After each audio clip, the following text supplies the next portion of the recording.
Yanks are coming, the Yanks are coming, the drums rum-tumming everywhere. So prepare. Welcome, my friends, to our May show. I must apologize for not being here the last 2 months, but after years of stage 5 kidney disease, I received a kidney from a young man killed in an accident. I want to thank the doctors, nurses, and staff of the University of Wisconsin-Madison Hospital for their wonderful caring and assisting me to recover. As always, this show is designed to allow people who never had the honor to serve to understand more about what we vets did and had to go through. Also, to allow our veterans to understand that they should be very proud of what they have given for their country. During the Vietnam War, the forests, plains, and jungles and vegetated areas needed to be cleared. To clear areas to keep our enemy from getting close to outposts and bases, and a vegetation killer was killed. It was called Agent Orange. The side effects of Agent Orange causes illness and disease. It travels through the water and the air. Those who came in contact with it, which included all of our military personnel who served there, it was so much in the air that the airplanes that had flown missions over Vietnam and returned to carriers, when they got back to their carriers and were washed down, the Agent Orange was washed off and it affected our sailors too. Many have damaged organs and need replacing. There's a way for you to help this, and you can help vets and other people on your driver's license. There's a spot to become an organ donor. Our lives only have a certain period of time in us, but if you donate, a living person can have a longer life, and you can live longer. I talked about an organization that is helping veterans with kidney disease getting living donors. It's called Dove, and there will be more information on how to reach and donate a kidney at the end of this show. What could be a more valuable gift than donating a kidney or a heart or another organ to save another person's life? I did not go to Nam, but I was in Korea and Agent Orange was used there. I am truly thankful that the man who saved me put a donor on his card. Our men and women left Vietnam, but Vietnam never left our men and women. My guest today is George Kakaletris. I'm sorry, I apologize. That's quite all right. An ordained minister and an Army veteran. He served as an NCO in psychological operations. He is an airborne trained soldier. He was deployed in the Sinai, Panama, Honduras, and 3 tours in Iraq. His honors include the Expert Infantry Badge, Advanced Airborne Badge, Combat Action Badge, the Bronze Star, and 2 Purple Hearts. He has earned a BA in philosophy and 2 master's degrees in religious studies. He is an ordained minister in the World Council of Independent Christian Churches. He is an instructor of philosophy at several community colleges and Purdue University. He has been a substitute teacher at Stagg High School, and he is also a volunteer chaplain for the VA and local hospitals. Welcome to our show. Thank you, sir. Pleasure to be welcome here. back. Thank you. Where did you go to basic training? Fort Benning, Georgia. What do you remember of that training? It was a culture shock. There was actually 2 areas inside Fort Benning for infantry training at the time. There was a place called Sand Hill, and one was called Harmony Church, and Harmony Church was the rougher of the 2. That was the old World War II barracks, where Sand Hill was more modernized. So if you went through Harmony Church, there's an extra ego boost for you. You can brag about being through the harshest instead of being through Sand Hill. But at the end of the day, everybody who graduated infantry and went on to airborne school in the 82nd. We can all be proud of that. Those old wooden barracks were something. Oh, they were. People don't realize they were old and they were wooden, and you stayed up at night and pulled fire watch. Yes. So that the building didn't burn down. You went to airborne after basic infantry training. What was that like? For me, it was very gratifying. It helps everybody to overcome certain fears they might have. It was also very gratifying in the sense that when I went to airborne school, it's usually 3 weeks. They have something called ground week, where they teach you about parachute landing falls, the basics, and then you have something called tower week, and that's where they put an actual chute on you, on a tower, they lift you up, and then at 250 feet they let go, and then you come down. But it turns out a lot of people get injured at that tower week and have to get rescheduled and go all over again. But when we were there that month, February, March of '84, they were painting those towers. So we went straight from ground week to jump week. Mm-hmm. So we got rid of that week where there could have been potential for injury. What's it like jumping out of an airplane? It seems very, what's the word I'm looking for? Counterintuitive that you would jump as the jump goes out of a perfectly good airplane. But once you get up there, I mean, up until you get to the door and then actually jump, you always have this potential to turn around and stop. But once you get at that door and the first second you're out, every fear is gone, because now it's a whole different situation. You're actually out and you're floating, you feel the air, the breeze, you're watching the ground, and every single jump you make, no matter how many times you jump, it always feels fresh and new all over again. And especially once you get to your unit, when I was in the 82nd, in jump school you might have 10 or 20 jumpers at a time. When you get to the 82nd and you're actually doing training, you might have as many as 3,000 jumpers up there with full equipment, so it's a whole different experience. Must be, how should I put it, interesting wearing a full pack, your weapon, a steel pot, and whatever else they have in your rucksack. Yes. When you're going down. You could be weighing naturally, let's say 150 pounds. By the time you have everything on you, you could be all the way up to 120 more, 130 more pounds. Especially since equipment changed after people started wearing body armor for combat. And so you have your rounds, your rucksack, your body armor, your weapon, that could be another 150, 160 pounds. And then it was got to be interesting when you landed, huh? Yes. You're actually taught that you have 5 parts in a landing. It only really comes down to your feet, your rear end, and your head.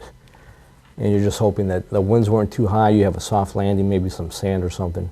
But then you also have the issues of dropping your rucksack. You never land with your rucksack. You release it about 15, 20 feet below you. It also depends on the weapon you're jumping. At one time I was a M60 gunner, so I had a weapon on me that was, you couldn't let go. You jumped with it. And M60 machine gun as opposed to M16 at the time was much heavier, much more to do with. The M60s. Yes. You served in combat. Can you tell our audience what it's like to be in combat and how you felt? And I'm not looking for graphics or anything, but it's got to be something different when you first go into it. It is. I was very fortunate because during these last 3 tours in Iraq, I was older. I had been through a lot more with the Army previously, so when I actually got to Iraq in 2005, I had already experienced certain things that prepared you mentally, emotionally, psychologically for whatever you're going to see. There was unfortunately a lot of younger soldiers who hadn't experienced that yet, so you could be someone who's 35, 40 years old seeing the same thing that a 18, 20-year-old is going to see, but because they didn't have that prior experience, it's going to affect them much differently. And obviously, from different mission to mission and where you were at in Iraq and what you're in Afghanistan is going to affect you differently. And one of the things is, I don't mean this in a bad way, but it is exhilarating in the sense that all your senses are primed. Your awareness, your situational awareness, the fact that everybody's looking out for one another also keeps you on your toes, because it isn't just you. There's men under you that you're taking care of, or soldiers above you who are taking care of you. So everybody's aware of one another, as well as the civilians on the battlefield. That was one of the things as a psychological operations specialist you're always aware of, because you're the population, the people you're dealing with are always the ones that you're in contact with, face-to-face engagements, embedded sometimes. So they're also an element to this. It isn't just you're walking by and you're seeing them, but you actually stop and talk. Sometimes you're invited inside for meals with sheiks, with it could be from the most common farmer up until a governor. And in all these interactions, you get to know people, so you're always aware of them and their safety and their security, and so on. You went into psychological operations. What's that entail? There's a lot of misunderstanding about psychological operations, PSYOP for short. Basically, what you're trying to do is persuade, change, and influence the people in the host nation on the battlefield. That could be, as I said, from a farmer all the way to a governor. And what you're trying to do is change the behavior and the thinking of whatever the operational environment is to coincide with what the operation is in the mind of the, let's say, the colonel who's in charge at that moment, a general. So on a tactical level, which I worked at on 3 tours, a small unit, 3 people on a team, and an interpreter, you might go in a situation where the colonel of a battalion that I'm supporting might say, you know, there are people in this village or this city who aren't cooperating. There's a lot of terrorist activity. We're not sure why. So we would go in there, talk with people, and then you try to assess what they're thinking. And then you write up a report and you give your analysis and you say, here's how you can now persuade or change or influence their actions to coincide with what you're trying to do. So you really got to know these people and looked at them more as one-on-one. Yes. Than as just Iraqis. Correct. And that's the other thing. One of the things that PSYOP training involves is becoming a cultural subject matter expert. And most people think of Iraq as, you know, a country full of Arab Muslims, but it isn't really like that. Iraq has ethnic Arabs, it's got Kurds, Assyrians, Chaldeans.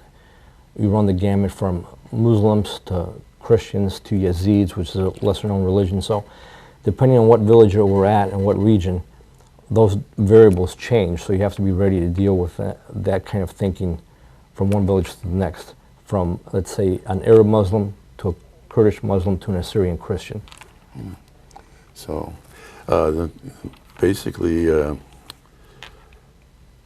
you had a great deal of instruction learning Middle Eastern studies, and why was that necessary? Because in order to affect change, you have to really understand not only what the people are thinking, but why they're thinking it. And that politics takes a big role in that, religion, culture, tribal dynamics. That's the other key issue in Iraq is, again, you might have 5 million Arab Muslims in Iraq, but they all come from different tribes. And that's one thing I think that people in America don't understand, is that the tribal mentality is everything. That's your identity, honor and shame and pride in your tribe. So understanding that would mean that within the same city, if you have 3 different tribes, you have to approach them differently. You have to understand there might be tribal conflicts that go back generations. And that plays a key part in how you're able to do your job as well and assess. Understood. You spent some time embedded with the Kurdish people. Yes. What was that like? It was very interesting. It was enjoyable. One of the things that I had a an easy time with her, easier time than other soldiers is coming from a Greek background, having lived in Greece. A lot of the culture in Iraq, whether you were a Kurd or an Arab or an Assyrian, the music was similar, the food, the social graces. So many times when I came out of, walked out of my Humvee, a lot of the people thought I was an Arab myself. Although, because I didn't look like an Iraqi Arab, they thought I might have been from Egypt, Lebanon, Syria. So I would explain to them that I was Greek. And for some reason, they have a great respect and admiration for Greece and Greek people. So that was a blessing for my job, because it made it a lot easier. People approached me. I didn't have to go out of my way to approach them. As a matter of fact, it made it very easy because there's a cultural barrier between men and women in Iraq. So when I stepped out of the Humvee and I had a lot of women approach me, mothers and so on, who were very concerned about their families, that was half the battle right there, that a female would actually approach me, and then we can engage and interact and discuss. What is a family like over there? I mean, the family life like? It could be quite different. If you're in a rural area, if you're in a village, family life, as I said, family life and tribal identity is everything. So obviously here in America we have a different culture. Sometimes I've gone to a home where a man had 2 wives and lots of children. Sometimes I met high-ranking sheiks who had a lot of affluence, who had 4 wives and up to 35 children one time I met. So the family identity within the tribal identity is very important, because you don't really leave your family. Here, you know, at 18 or 21, your family expects you to get out.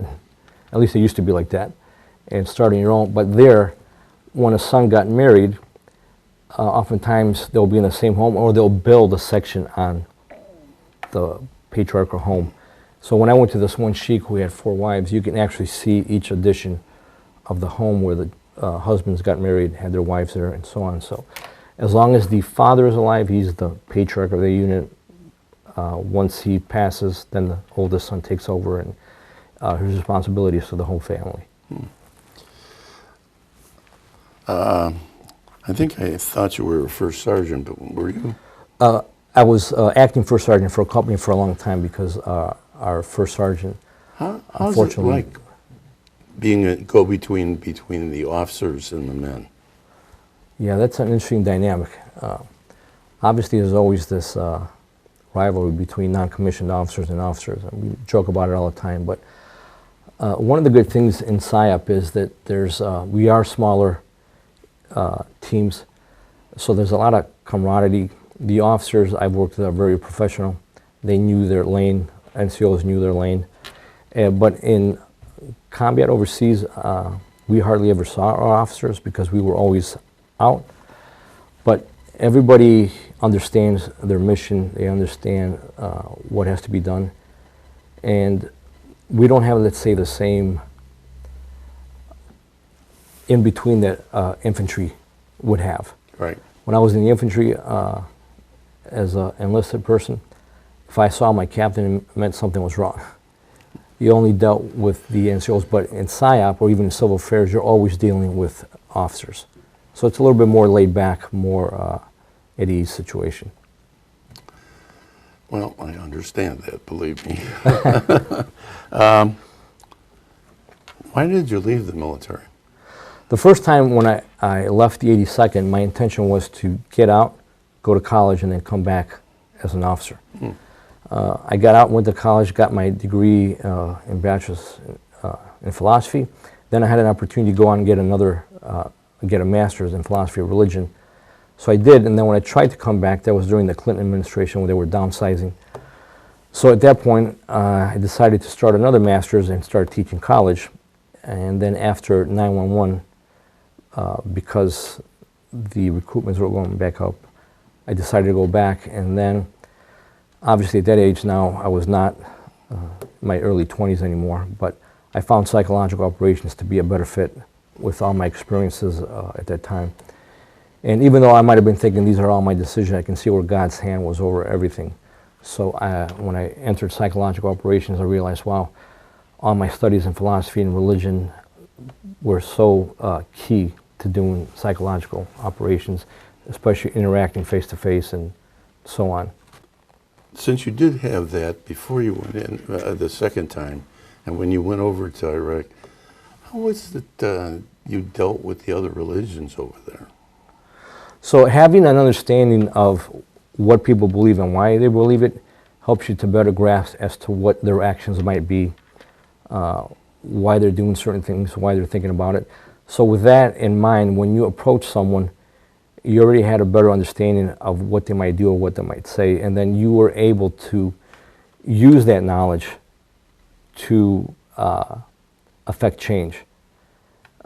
It might be a bad word to say, but you use the host nations or the people's vulnerabilities to help them, to help me to change the way they think. And usually, one of the three key things are safety, security, and reward. You're always using it, but at the same time, you have to understand that they have certain religious dynamics, understandings that might not change. But as I mentioned the mothers earlier, mothers, I'm sure all over the world have the same thing. They want to protect their children, that motherly instinct. So that was a vulnerability that you understand. So you work through the children to try and convince the mothers and sometimes the dads that, look, this is in the best interest of your children. You want to see them grow up. You want to see them get married. You want to see them have children. So just like ours. Correct, right.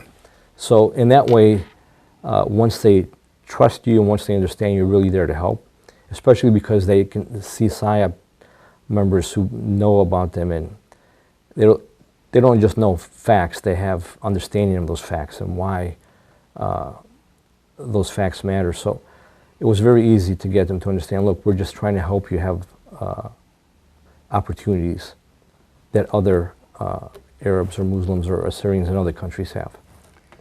Well, when you got out, what made you decide to go into the field that you're in now? Now? Yeah. At the time, I wanted to go back to infantry, but I wasn't able to do that because there was a delay with going regular Army. But somebody said, one of the recruiters says, if you're looking to get back so quickly and your desire is to go to combat, he goes, you can go through reserves and you can be in PSYOP and you'll get much faster than having to go through the infantry. So at the time when I looked into it, that's when I realized, wow, this is like such a great opportunity with the experience and knowledge, because there are two components to PSYOP. There's a reserve element and there's an active duty element. The active duty element is usually young kids, maybe out of high school or college, who go there. The reserve takes older people. So when you go as a reserve PSYOP, one thing that's different than regular Army is a regular Army PSYOP tour 6 months, reserve is 12 months, which if you can stay somewhere a lot longer, there's a better opportunity for success. But one thing that the Army recognized was that a lot of older people coming into PSYOP had more knowledge and understanding of certain things than the young kids did going regular Army. So in my PSYOP detachment, we had college professors, we had bankers, we had real estate agents who had so much to contribute to the whole team.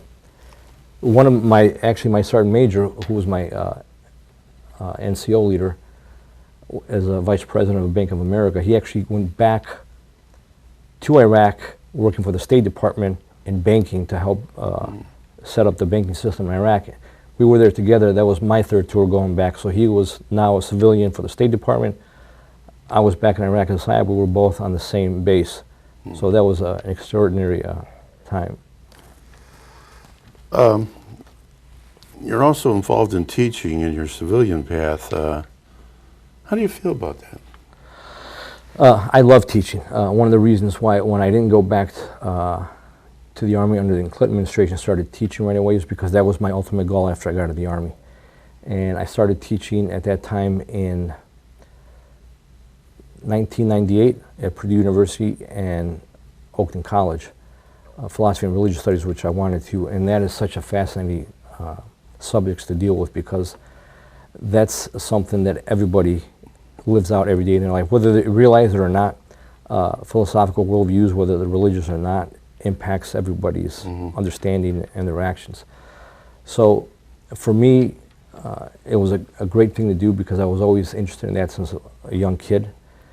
The dynamic now has changed a lot. I stopped teaching when COVID hit. We went online for 3 semesters, but trying to teach philosophy and religious studies online just was not doing it. But now we have the problem where I do go back to teaching as soon as I retire. There's a shift in the way you think and ask questions. Asking questions now has become a very dangerous thing. But in philosophy, you can't do philosophy without questioning ideas and concepts.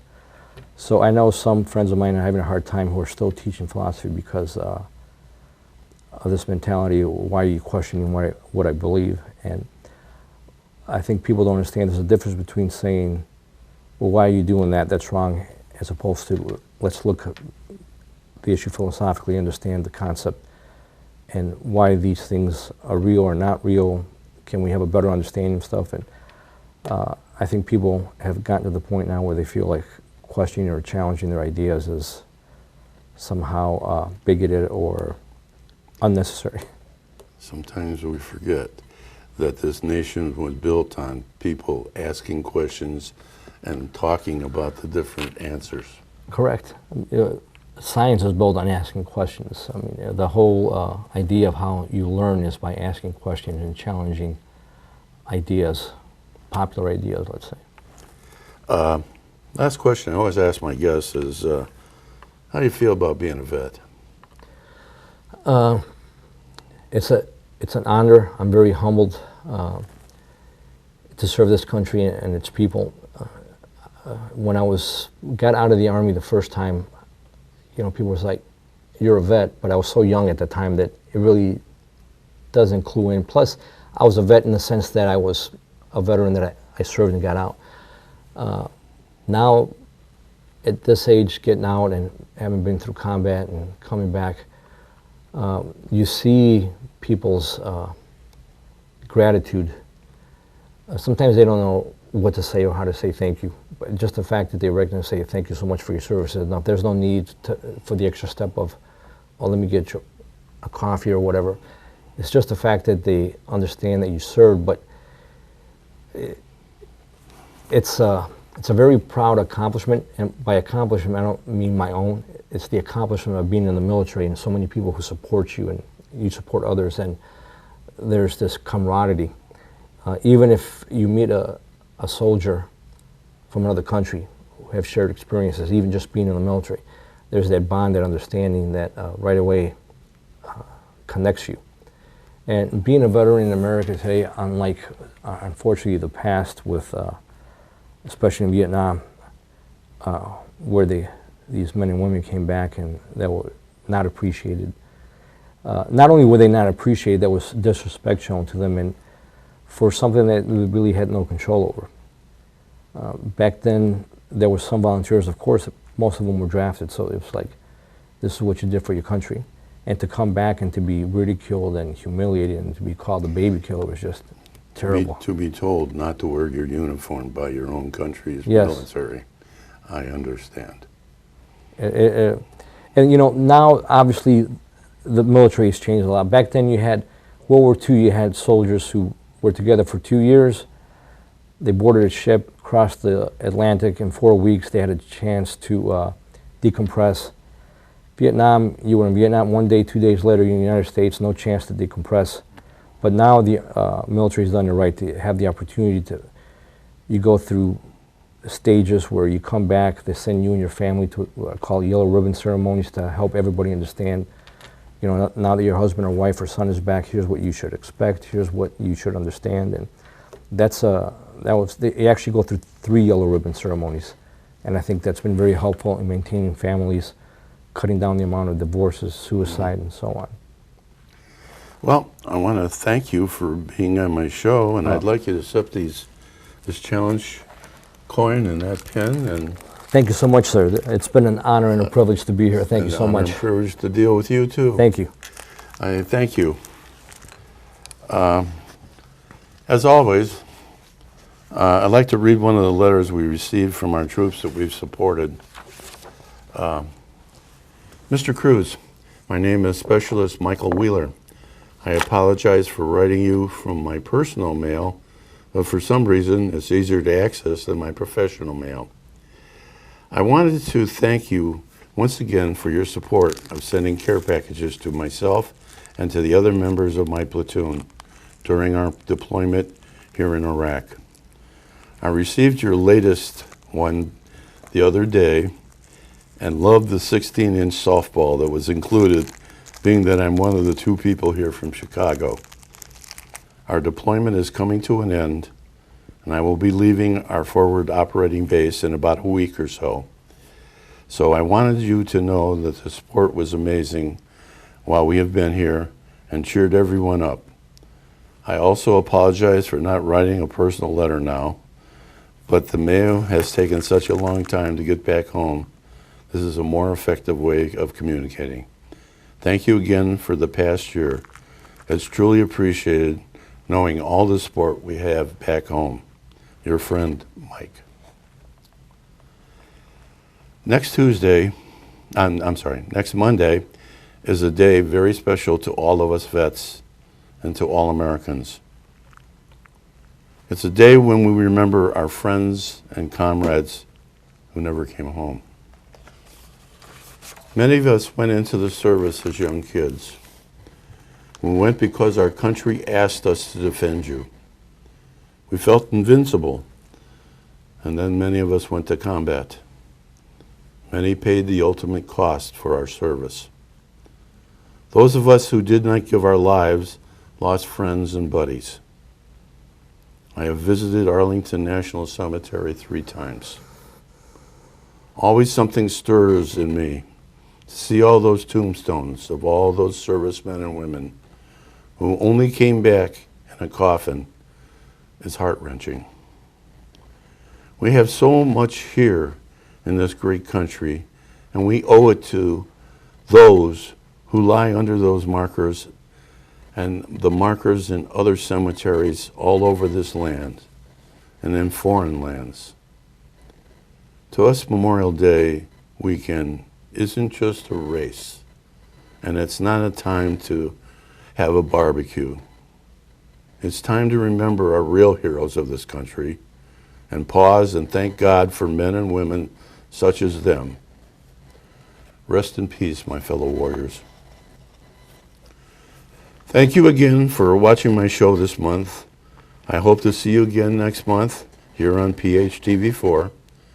I hope you enjoy watching the show and have a better understanding and respect for the men and women who wore the uniform and give it to them. Honor and respect.